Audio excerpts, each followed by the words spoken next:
Muchísimas gracias por tan hermosa interpretación. Un buen comienzo para nuestra presentación en el estudio de las profecías en esta noche. Un saludo muy cordial. Y quiero decirle que esas palabras en las que ustedes expresan el aprecio están un poco exageradas. Yo no me veo reflejado en algunas de esas declaraciones, pero se las agradezco de todo corazón. Bueno, anoche estuvimos volando, por así decirlo, sobre las 7 trompetas.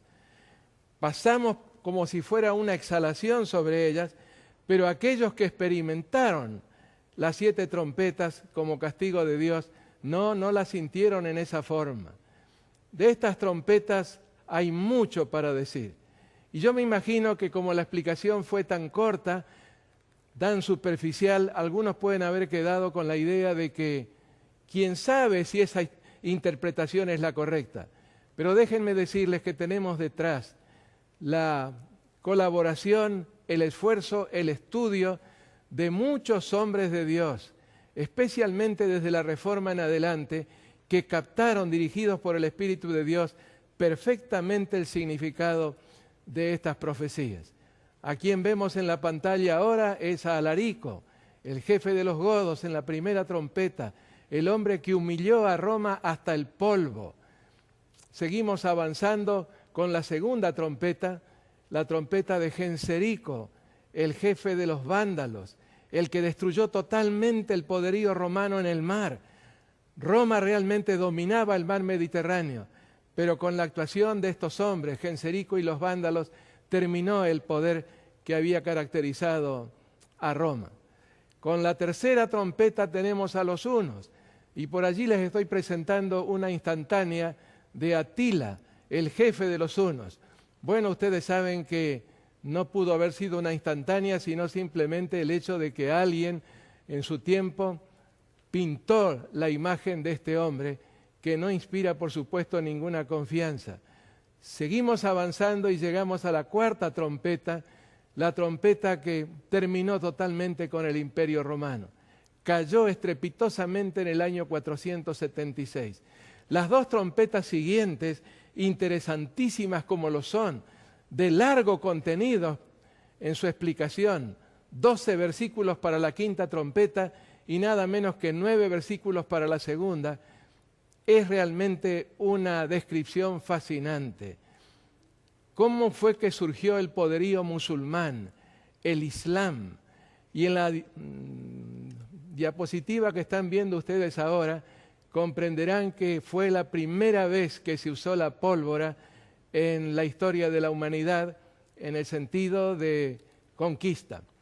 Sí, se le acercó al sultán turco que estaba con sus tropas rodeando a Constantinopla, un hombre de Hungría, probablemente un descendiente de los hunos, y le traía un caño. Y le preguntó Murad II, ¿para qué es este caño? Y el húngaro le explicó, este es un cañón que yo he inventado.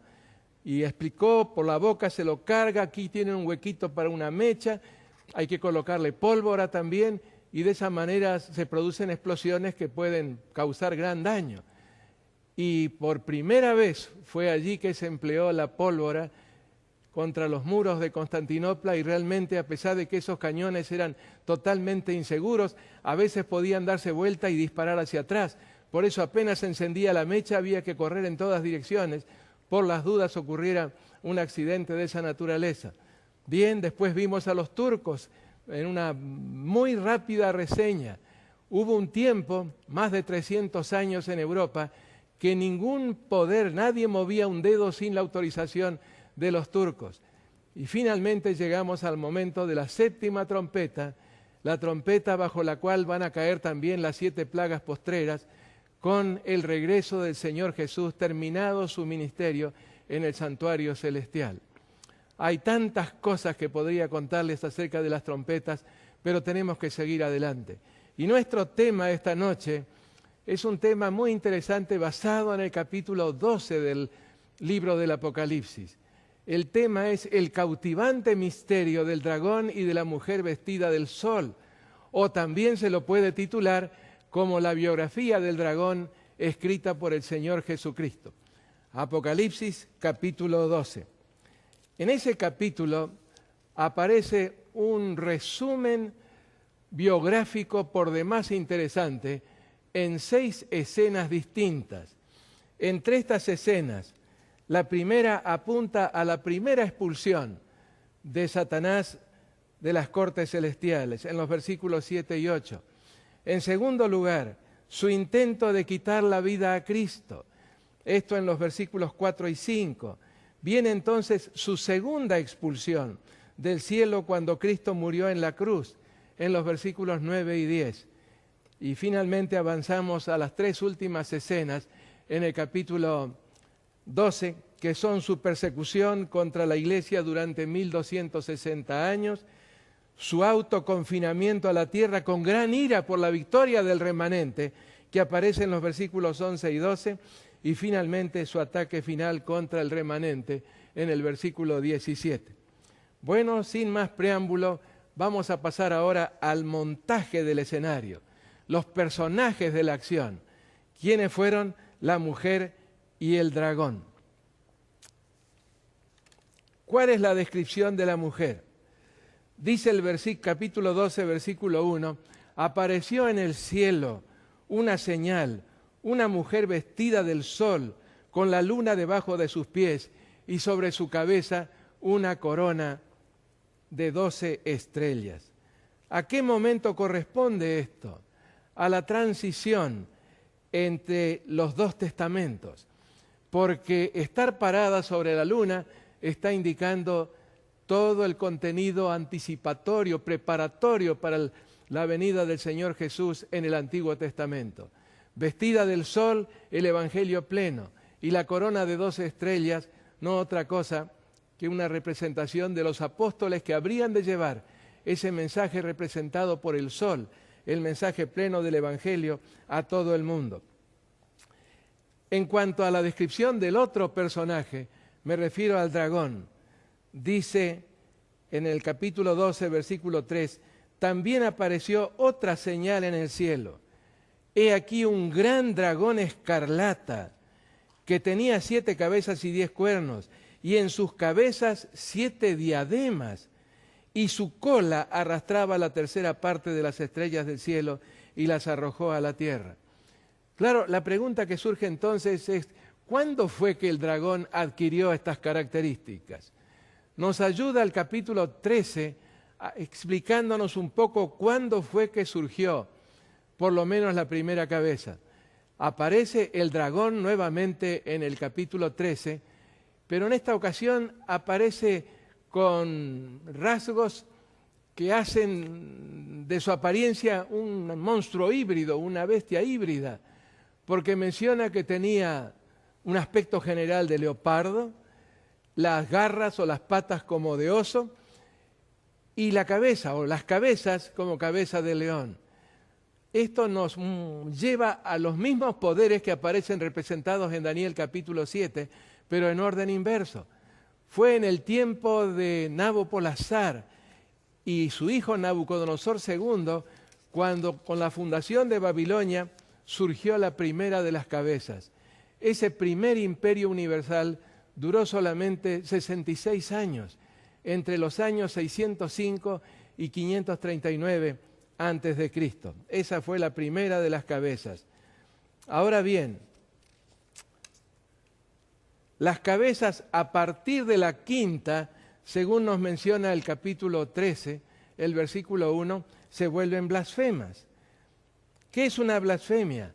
Es la actitud o la pretensión de un ser creado de poseer atributos divinos, prerrogativas divinas. ¿Cuáles habrían de ser esas blasfemias? Las describen otros pasajes de las Escrituras, pero corresponden solamente a una iglesia. Por ejemplo, la facultad de perdonar pecados.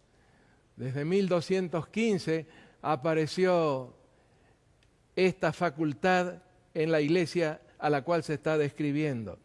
La pretensión de infalibilidad desde el año 1870. La osadía de modificar la ley de Dios. La beatificación y la canonización de muertos y muchos, no solamente unos pocos, que se pretende son intercesores allí en las mansiones eternas en favor de los fieles aquí en la tierra. No se sabe a ciencia cierta cuántos son los que han sido beatificados y canonizados. Hay estimaciones que van entre 10.000 y 68.300. Bueno, la adición a la Biblia de libros no inspirados. ¿Qué más? La venta de favores divinos, especialmente indulgencias, desde el año 1300. Y sobre todo, la falsificación de la obra intercesora de Cristo en el santuario celestial. Es decir, la sustitución del continuo o la continuidad de Cristo, que es la forma en que se refiere a ese ministerio intercesor que comenzó con su muerte en la cruz y sigue en el santuario celestial. Y muchísimos etcétera más que podríamos añadir a esta lista de blasfemias.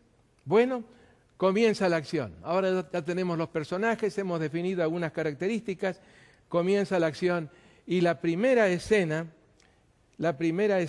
es la expulsión original del dragón. Dice el texto en el verso 7 y 8, después hubo una gran batalla en el cielo. Miguel y sus ángeles luchaban contra el dragón, y luchaban el dragón y sus ángeles, pero no prevalecieron, ni se halló ya lugar para ellos en el cielo. La segunda escena comienza unos 4.000 años más tarde.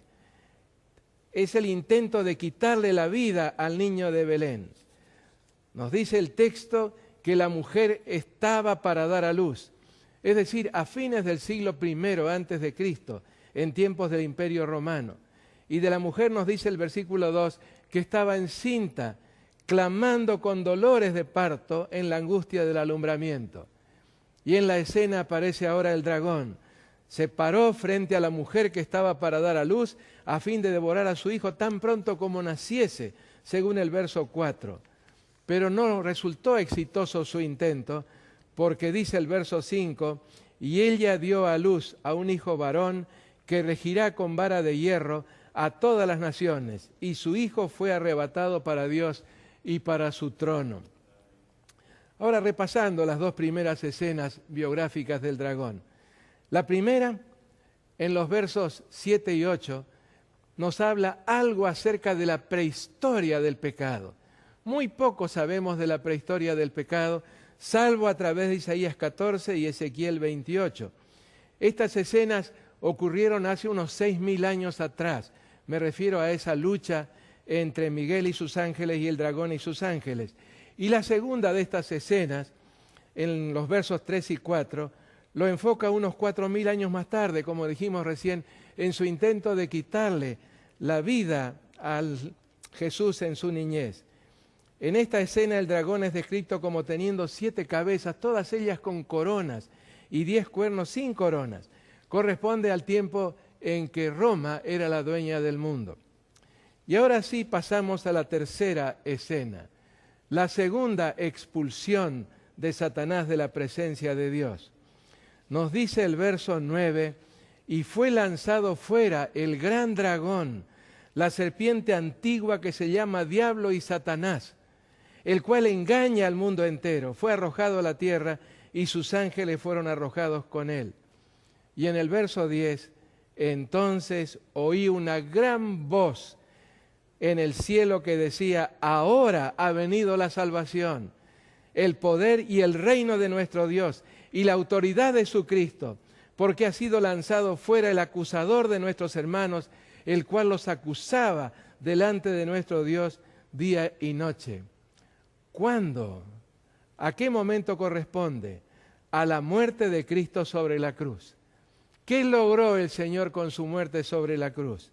Desenmascaró definitivamente a Satanás, como lo registra Colosenses el capítulo 2 y el verso 15. En segundo lugar, satisfizo las demandas de la ley quebrantada. Hizo posible que Dios perdonara a los pecadores arrepentidos sin que al hacerlo pudiera ser acusado de injusto. Más todavía, con su sangre derramada, permitió la dedicación del santuario celestial y el comienzo de su ministerio intercesor. Bendito ministerio intercesor a favor de los hombres. Fue saludado este gran sacrificio de Cristo por los ángeles en varias ocasiones en el Apocalipsis. Por ejemplo, en el capítulo 5, el versículo 6, y miré y vi en medio del trono y de los 4 seres vivientes y en medio de los ancianos estaba de pie un cordero como inmolado que tenía 7 cuernos y 7 ojos, los cuales son los 7 espíritus de Dios enviados por toda la tierra. Y cuando leemos en el verso 11, otra vez dice, y miré y oí la voz de muchos ángeles alrededor del trono y de los seres vivientes y de los ancianos, y su número era millones de millones, que decían a gran voz, el cordero que fue inmolado es digno de tomar el poder, las riquezas, la sabiduría, la fortaleza, la honra, la gloria y la alabanza. ¡Qué hermosísima doxología! Y en el verso 13, y a todo lo creado que está en el cielo y sobre la tierra, y debajo de la tierra y en el mar, y a todas las cosas que en ellos hay, oí decir, al que está sentado en el trono y al Cordero, sea la alabanza, la honra, la gloria, el poder por los siglos de los siglos. En el verso 9 y el 10, y cantaban un nuevo canto diciendo, digno eres de tomar el libro y abrir sus sellos, porque fuiste muerto y con tu sangre compraste para Dios gente, escuchemos bien, de toda raza y lengua y pueblo y nación. Y de ellos hiciste un reino, sacerdotes para servir a nuestro Dios, y reinarán sobre la tierra. En el capítulo 2 de la carta a los Filipenses, los versículos 9 al 11, nos encontramos con una hermosa declaración. Por lo cual Dios también le exaltó hasta lo sumo y le dio un nombre que es sobre todo nombre, para que en el nombre de Jesús se doble toda rodilla de los que están en los cielos y en la tierra y debajo de la tierra, y toda lengua confiese que Jesucristo es el Señor, para gloria de Dios. Escribió Elena de White con toda justeza lo que vamos a leer dentro de un momento. Pero la tercera escena ocurrió cuando Cristo murió sobre la cruz. Y allí en Lucas 10, 17 y 18 se nos dice, volvieron los 70 con gozo, diciendo, Señor, aún los demonios se nos sujetan en tu nombre. Y él les dijo, yo veía a Satanás caer del cielo como un rayo. Lucas 10, 17 y 18. Y entonces la proclamación en Apocalipsis 12, 10. Entonces oí una gran voz en el cielo que decía, ahora ha venido la salvación y el reino de nuestro Dios y la autoridad de su Cristo, porque ha sido lanzado fuera el acusador de nuestros hermanos que los acusaba delante de nuestro Dios día y noche. Mencioné hace un momento una declaración de Elena de White, muy hermosa y muy certera en lo que dice. Deseado de todas las gentes, página 578, únicamente por la muerte de Cristo podía ser derribado el reino de Satanás. Y entonces en la página 706, Cristo no entregó su vida hasta que hubo cumplido la obra que había venido a hacer. Y con su último aliento exclamó, consumado es, la batalla había sido ganada. ¡Qué gozo entre los ángeles! Todo el cielo se asoció al triunfo de Cristo. Satanás derrotado sabía que había perdido su reino. Bueno, 3 derrotas consecutivas de Satanás, a pesar de todo lo que se había estado preparando durante esos 4000 años. Su derrota definitiva se produjo en la cruz. Y sin embargo, y con mucho realismo, escribiendo a los hebreos, Pablo declara en el capítulo 2, los versículos 8 y 9, pero todavía no vemos que todas las cosas le sean sujetas. No obstante, enseguida expresa lo que es nuestra maravillosa seguridad, pero vemos a Jesús. ¿sí? No vemos que todas las cosas le estén sujetas, pero vemos a Jesús. Y añade el apóstol, 1 Corintios 15, 24 al 28, luego el fin, cuando entregue el reino al Dios y Padre, cuando haya suprimido todo dominio, toda autoridad y potencia, porque preciso es que Él reine hasta que haya puesto a todos sus enemigos debajo de sus pies. Y el postrer enemigo que será destruido es la muerte. ¡Qué bendición! Porque todas las cosas las sujetó debajo de sus pies. ¿Quién? El Padre bajo los pies del Hijo. Y cuando dice que todas las cosas han sido sujetadas a Él, claramente se sitúa aquel que le sujetó a Él todas las cosas. Pero luego que todas las cosas le estén sujetas, entonces también el Hijo mismo se sujetará al que le sujetó a Él todas las cosas, para que Dios sea uno y en todos. Leo en Patriarcas y Profetas la página 355. La tenemos en la pantalla. Será restaurado todo lo que se perdió a causa del pecado. No solo el hombre, sino también la tierra será redimida para que sea la morada eterna de los obedientes. Durante 6.000 años Satanás luchó por mantener la posesión de la tierra, pero se cumplirá el propósito original de Dios al crearla. ¡Qué certezas tan hermosas! Y si vamos al profeta Daniel, en el capítulo 7, encontramos la repetición de esta seguridad. Por ejemplo, en el verso 14, terminado ya el juicio en la descripción que se está haciendo, y le fue dado al Hijo del Hombre, dominio, gloria y reino para que todos los pueblos, naciones y lenguas le sirvieran. Su dominio es dominio eterno que nunca pasará, y su reino uno que no será destruido. Y si vamos al verso 18, encontramos declaraciones más hermosas todavía. Hasta que vino el anciano de días, y se dio el juicio a los santos del Altísimo. Y llegó el tiempo, y los santos recibieron el reino. Capítulo 7 de Daniel, el verso 22. En los versos 26 y 27, vamos a leerlos. Daniel capítulo 7, los versos 26 y 27. A veces pasamos por alto algo que es de extrema importancia en estos pasajes. Voy a leer primeramente el verso 25. Y hablará palabras contra el Altísimo. Está hablando del símbolo del cuerno pequeño. Y a los santos del Altísimo quebrantará. Y pensará en cambiar los tiempos y la ley. El arameo es mucho más fuerte, aquí no dice solamente pensar, sino que se empeñará al máximo por cambiar los tiempos y la ley. Es decir, el elemento tiempos en la ley de Dios, que solamente se encuentra en un mandamiento, en el cuarto mandamiento. Y serán entregados en su mano hasta tiempo y tiempos y medio tiempo. Pero miren cómo sigue. Pero se sentará el juez. Y le quitarán su dominio para que sea destruido y arruinado hasta el fin. ¿Qué nos está diciendo este pasaje?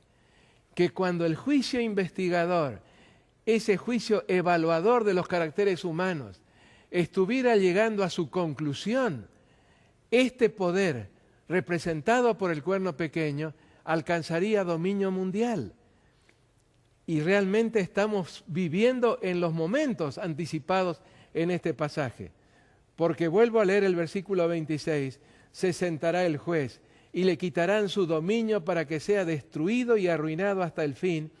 Y miren la dimensión del dominio que alcanzará este poder apóstata, el cuerno pequeño, en el verso 27. Y que el reino y el dominio y la majestad de los reinos debajo de todo el cielo, hasta ahí habrá de llegar el poder de este sistema que se opone a Dios. Y que el reino y el dominio y la majestad de los reinos debajo de todo el cielo sea dado al pueblo de los santos del Altísimo, cuyo reino es reino eterno y todos los dominios le obedecerán. ¡Qué hermosa certeza! Y ahora pasamos a la cuarta escena de la biografía que estamos trazando del dragón en el capítulo 12 del Apocalipsis. La cuarta escena de la biografía se extendió entre los años 538 y 1798. La gráfica que ustedes tienen delante de sí les ilustra acerca de este período y todo lo que ocurrió al comienzo y al final del mismo. Y leo ahora en Apocalipsis 12, 6 y 13 al 16. Y la mujer huyó al desierto, donde tiene lugar preparado por Dios para que allí la sustenten por 1260 días. Y en los versículos 13 al 16, Apocalipsis capítulo 12, los versículos 13 al 16, nos encontramos con esta descripción. Y cuando vio el dragón que había sido arrojado a la tierra, persiguió a la mujer que había dado luz al hijo varón.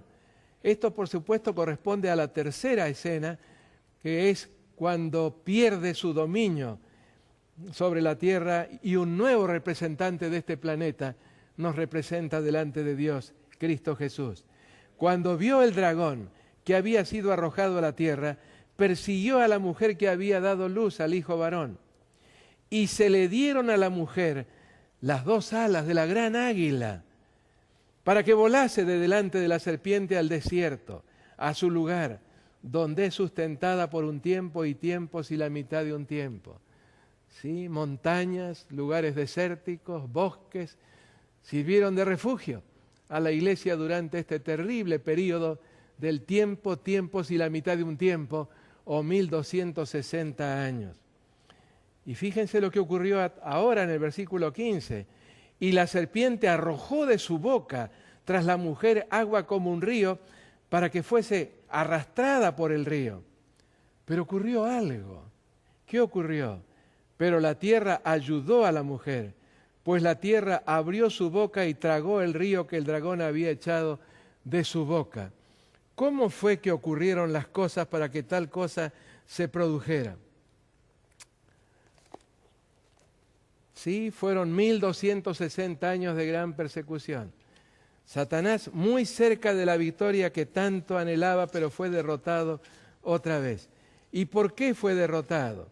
Su derrota se debió a que la tierra ayudó a la mujer.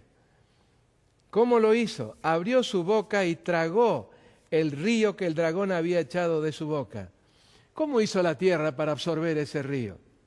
Hay algunos hechos destacables que nos permiten comprender cómo se dieron las cosas. Los llevo al año 1451. Estamos en plena época de persecución. Y allí en Mainz o Maguncia, las orillas del río Rin, en Alemania, hubo alguien, Johannes Gutenberg, que tuvo una idea brillante. Antes había que tomar un pedazo de madera y en ese pedazo de madera del tamaño de una hoja cincelar todas las letras con gran cuidado, pero no en la forma en que las leemos, sino al revés, para que al dar vuelta ese pedazo de madera se pudiera imprimir sobre una hoja su contenido. Pero ahora se le ocurrió algo a Gutenberg, seguramente inspirado por Dios. ¿Por qué en vez de estar escribiendo cada letra, no nos proveemos de tipos hechos en plomo, con todas las letras que necesitamos y compaginamos fácilmente las páginas de esa manera? ¿Y saben cuál fue el primer libro que publicó Gutenberg? Eso fue en el año 1455, la Biblia. ¿Cómo se abarató de allí en adelante el acceso a la palabra de Dios? Algo realmente maravilloso.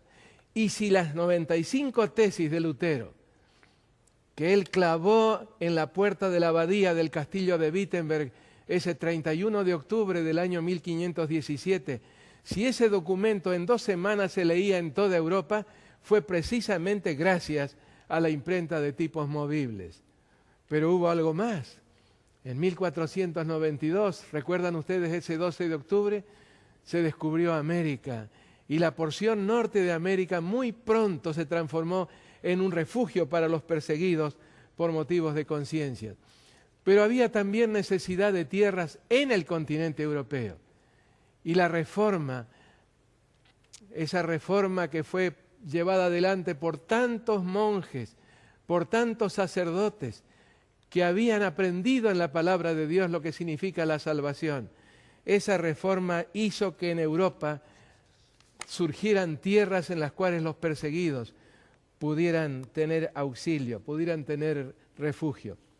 Otro fenómeno de esa época, ya en el siglo XVIII, fue el despotismo ilustrado o absolutismo filosófico. Tal vez ustedes no han oído hablar de esto, pero comenzó cuando los monarcas se dieron cuenta de que debían ilustrarse. No era posible gobernar en la forma en que lo hacían, divirtiéndose, saliendo de cacerías o saliendo de guerra, especialmente en la primavera o el otoño, porque en el verano hacía mucho calor y en el invierno hacía mucho frío. Eran sus únicas diversiones. No, ahora se dieron cuenta de que muy fácilmente podrían quedar a un lado si es que no se ilustraban. Y surgieron nuevas ideas. Los monarcas decían todo para el pueblo, pero sin el pueblo. Todo esto representó un serio revés para el poder representado por el cuerno pequeño, al punto de que en 1773 el Papa Clemente XIV debió suprimir la orden de los jesuitas. Y por supuesto, en 1798, la herida de muerte. Y ahora pasamos a la quinta escena biográfica del dragón, en esta biografía escrita por el Señor Jesucristo, que es todavía futura. De hecho, comenzará con el sellamiento de los hijos de Dios. ¿Dónde está registrada esta quinta escena? En los versículos 11 y 12, que todavía no se han cumplido, pero muy pronto habrán de serlo. Y ellos le han vencido por medio de la sangre del Cordero y de la palabra del testimonio de ellos, y menospreciaron sus vidas hasta la muerte. Por lo cual, alegraos cielos y los que moráis en ellos. Ay de los moradores de la tierra y del mar, porque el diablo ha descendido a vosotros sabiendo que tiene poco tiempo. La sexta escena es continuación de la quinta. Es la ira final del dragón contra el remanente. Y nos dice Apocalipsis 12, 17, entonces el dragón se llenó de ira contra la mujer y se fue a hacer guerra contra el resto de la descendencia de ella. Este resto es el remanente, la iglesia de Dios, la Odisea, transformada ya por el poder del Espíritu Santo, moviéndola a un profundo arrepentimiento. Contra el resto de la descendencia de ella, los que guardan los mandamientos de Dios y tienen el testimonio de Jesucristo. Saben, queridos amigos, de estos versículos que acabamos de leer, el 11, el 12 y el 17, hay 5 hechos que me gustaría destacar. El primero de ellos le han vencido. Es decir, recibieron la impronta del sello del Dios vivo. Escribió Elena de White, el sellamiento es una promesa de parte de Dios de perfecta seguridad para sus escogidos. El sellamiento indica que hemos sido escogidos por Dios y que Él ha tomado posesión de nosotros. Más, en otra declaración, Satanás sabe que su tiempo es corto y que el sellamiento de los santos los colocará más allá del alcance de su poder. Sí, ellos le han vencido. Tenemos que conjugarlo todavía en futuro. Le habrán vencido. Y todavía mejor, le habremos vencido. Porque está dirigida a nosotros esta certeza. Una segunda declaración que me llama mucho la atención. Menospreciaron sus vidas hasta la muerte. Sí, experimentaron y experimentaremos muchos sufrimientos en el futuro. Escribió la mensajera del Señor, no seremos capaces de hacer frente a las luchas de este tiempo sin Dios. No hemos de poseer el valor y la entereza de los mártires de antaño, escuchen bien, hasta que seamos colocados en la situación en que ellos se encontraban. Me voy a permitir repetir esta última parte, nuestra elevada vocación, la página 127. No hemos de poseer el valor y la entereza de los mártires de antaño, hasta que seamos colocados en la situación en que ellos se encontraron.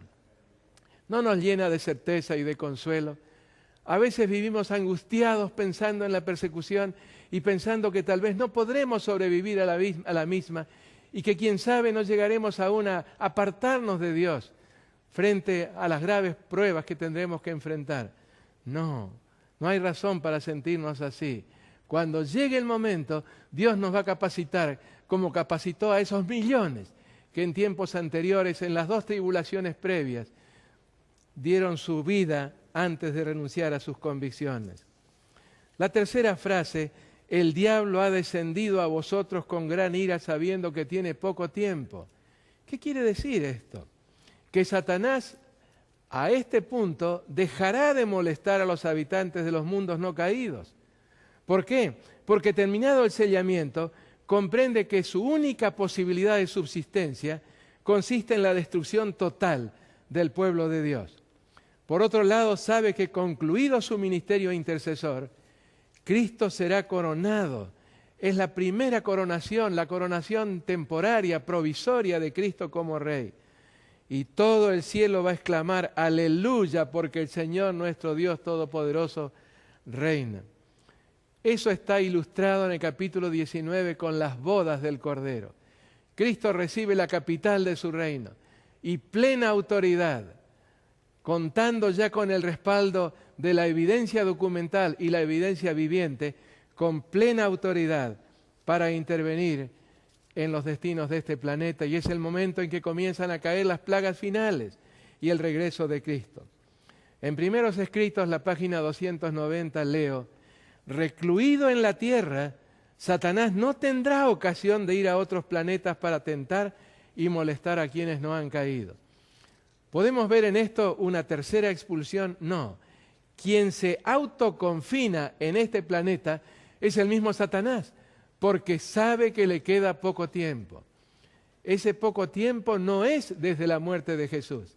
Ese poco tiempo es desde el momento en que el sellamiento, demorado todavía es cierto, se haya completado. ¿Y cuál es el resultado? En el versículo 17, la cuarta declaración: el dragón se llenó de ira contra la mujer y se fue a hacer guerra contra el resto de la descendencia de ella, contra el pueblo remanente, contra aquellos que han recibido el sello de Dios en sus frentes, el sello del Dios vivo. El remanente en la Biblia siempre es el resultado de una secuencia: sobrevivientes de un mensaje de advertencia, sobrevivientes de un juicio, de un zarandeo, de un sellamiento, y entonces victoriosos. Y es exactamente lo que Testigo Fiel y Verdadero le ofrece a la Odisea. Victoria plena. Y esa victoria está más allá de toda discusión. No se trata de una posibilidad. La Odisea va a terminar la tarea, va a terminar el cumplimiento de la Gran Comisión. Y la promesa es hermosísima. Cuando Cristo terminó aquí en la tierra su misión, nos dicen 19 pasajes que Él se sentó a la diestra del Padre, significándose con eso que el Padre aceptó plenamente lo que Cristo había hecho. Además, en Hebreos 7:28 se menciona que el Padre con un juramento declaró que lo que Cristo había hecho era perfecto para siempre.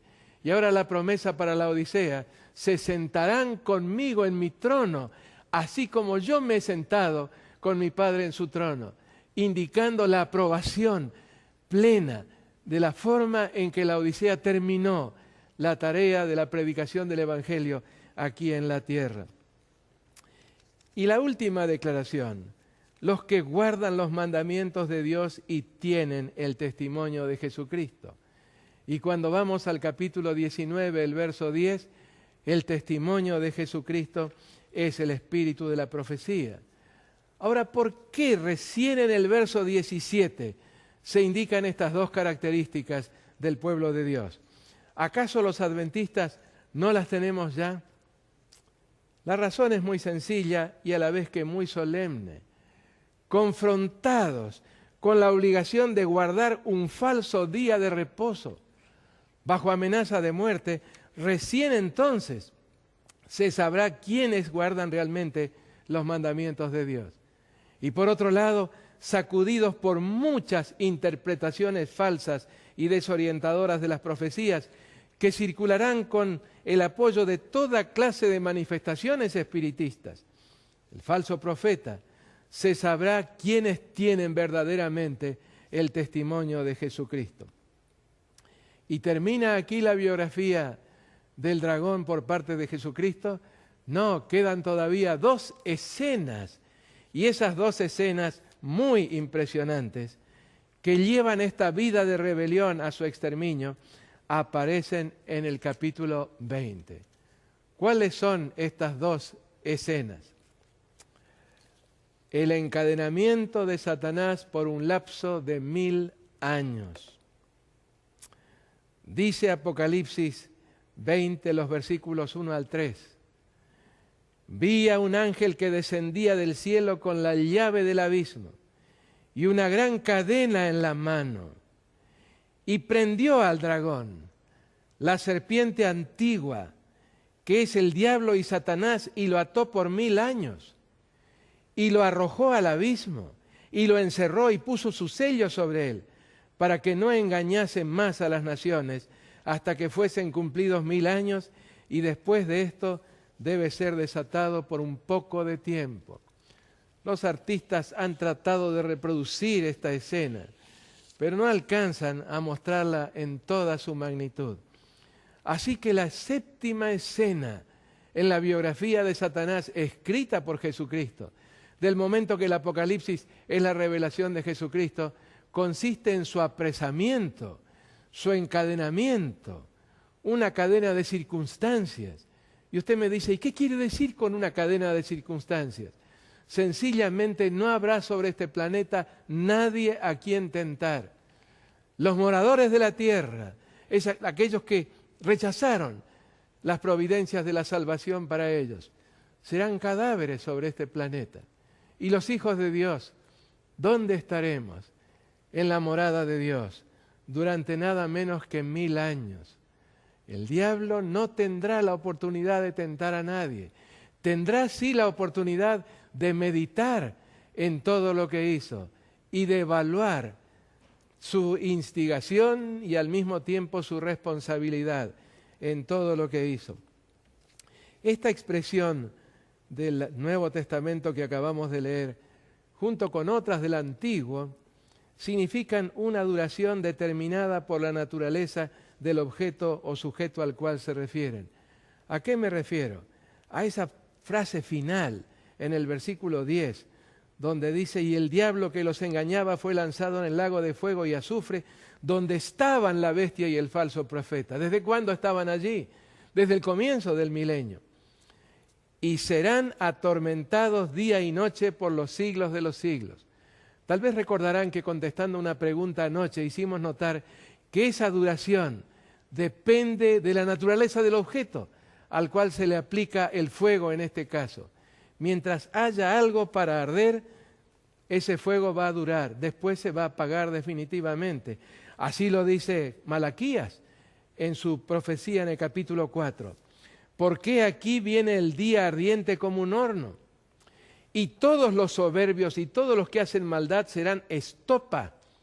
Aquel día que vendrá los abrazará, ha dicho Jehová de los ejércitos, y no les dejará ni raíz ni rama. Y el verso 3, hollaréis a los malos, los cuales serán ceniza bajo las plantas de vuestros pies, en el día que yo actúe, ha dicho Jehová de los ejércitos. Me permito citar una declaración de las muchas al respecto de Elena de White, que tan bien describe lo que habrá de ocurrir.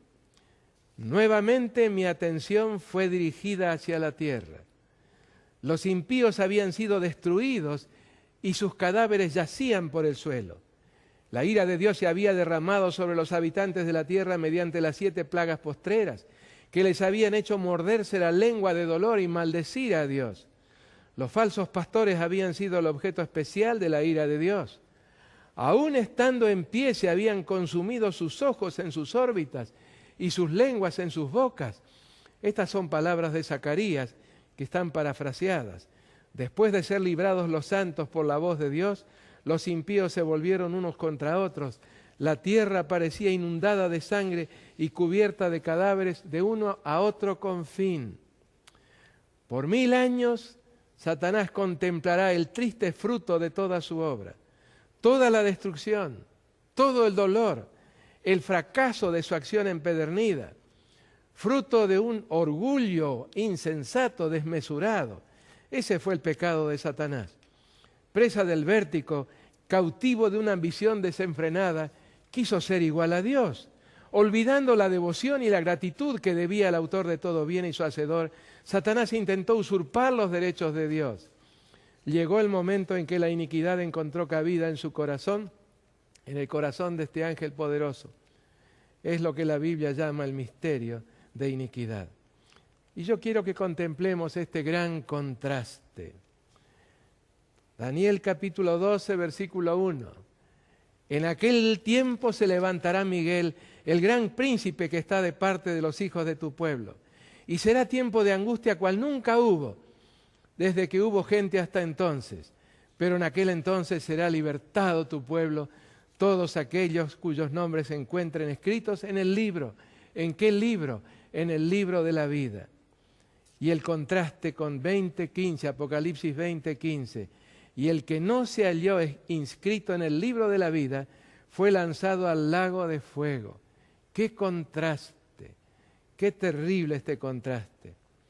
Y a medida que los años de la eternidad transcurran, son las últimas palabras de ese libro maravilloso, El conflicto de los siglos, traerán consigo revelaciones más ricas y aún más gloriosas respecto de Dios y de Cristo. Así como el conocimiento es progresivo, así también el amor, la reverencia y la dicha irán en aumento. Cuanto más sepan los hombres acerca de Dios, tanto más admirarán su carácter. A medida que Jesús les descubra la riqueza de la redención y los hechos asombrosos del gran conflicto con Satanás, los corazones de los redimidos se estremecerán con gratitud siempre más ferviente y con arrebatadora alegría tocarán sus arpas de oro y miríadas y millares de voces se unirán para engrosar el potente coro. Y cita entonces Apocalipsis 5:13, y a toda cosa creada que está en el cielo y sobre la tierra y debajo de la tierra, y a todas las cosas que hay en ellos, las oí decir, bendición y honra y gloria y dominio al que está sentado sobre el trono y al Cordero por los siglos de los siglos. Y termina así este libro maravilloso. El gran conflicto ha terminado. Casi imposible de imaginarlo. El gran conflicto ha terminado. Ya no hay más pecado ni pecadores. Todo el universo está purificado. La misma pulsación de armonía y de gozo late en toda la creación. De aquel que todo lo creó, manan vida, luz y contentamiento por toda la extensión del espacio infinito. Desde el átomo más imperceptible hasta el mundo más vasto, todas las cosas, animadas e inanimadas, declaran en su belleza sin mácula y en júbilo perfecto que Dios es amor. Qué hermoso. Todo, absolutamente todo, va a unirse en la proclamación, en la alabanza de ese amor que hizo posible el rescate de este planeta secuestrado, de esta única isla perdida, por así decirlo, en el vastísimo universo de Dios. El gran conflicto ha terminado. Ya no hay más pecado ni pecadores. Y ahora contesto una pregunta que seguramente pudo haber surgido en la mente de ustedes, mis queridos amigos. ¿Qué pregunta? ¿Qué razón tuvo el Señor Jesús para presentar una biografía de Satanás en la forma que lo hace o que lo hizo en el capítulo 12 y en el capítulo 20 del Apocalipsis? Es que cuando analizamos los pasos que llevaron a Satanás, o mejor dicho, a Lucifer, a llegar a ser Satanás, son los mismos que ocurren con aquellos que rechazan el ofrecimiento tan maravilloso del plan de la salvación.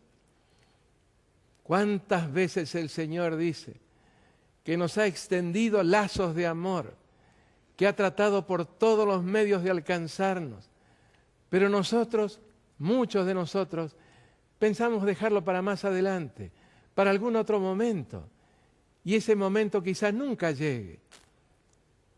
La palabra de Dios nos dice que el momento oportuno para la salvación es un día que se escribe solamente con 3 letras y una no suena.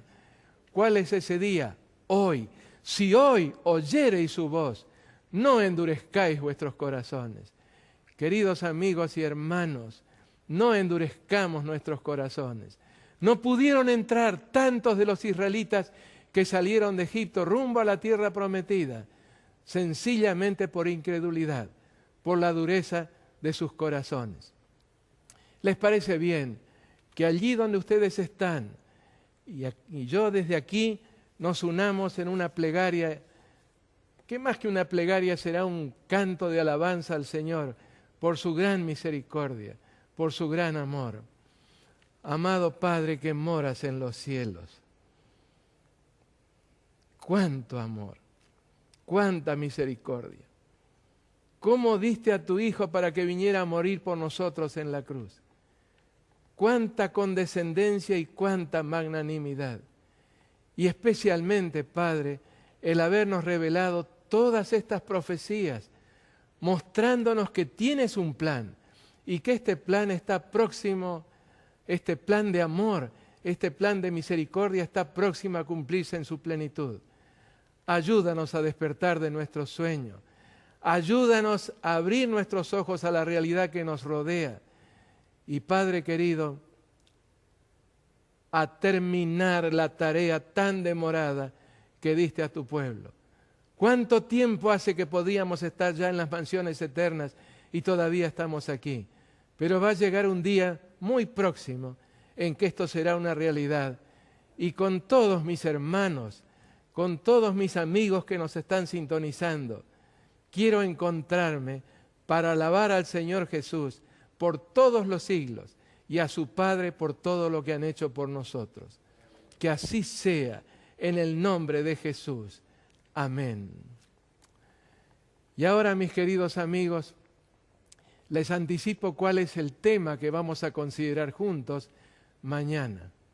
Los distintos disfraces con los cuales Satanás actúa, con los cuales engaña.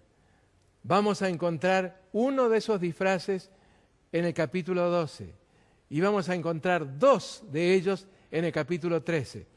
Así que mañana vamos a comenzar con un brevísimo repaso de la descripción del dragón en el capítulo 12, especialmente esa que se encuentra en el versículo 9 y también en el versículo 10. Y después pasaremos a ese monstruo marino, símbolo por supuesto, que se encuentra en el capítulo 13, los versículos 1 al 10 y también en el versículo 18. Y luego veremos también el monstruo terrestre, aquel que habría de surgir con todas las garantías de paz, de libertad, y sin embargo habría de experimentar un cambio muy, muy profundo. Les anticipo que el tema de mañana va a ser un tema apasionante. Les agradezco mucho por sus oraciones.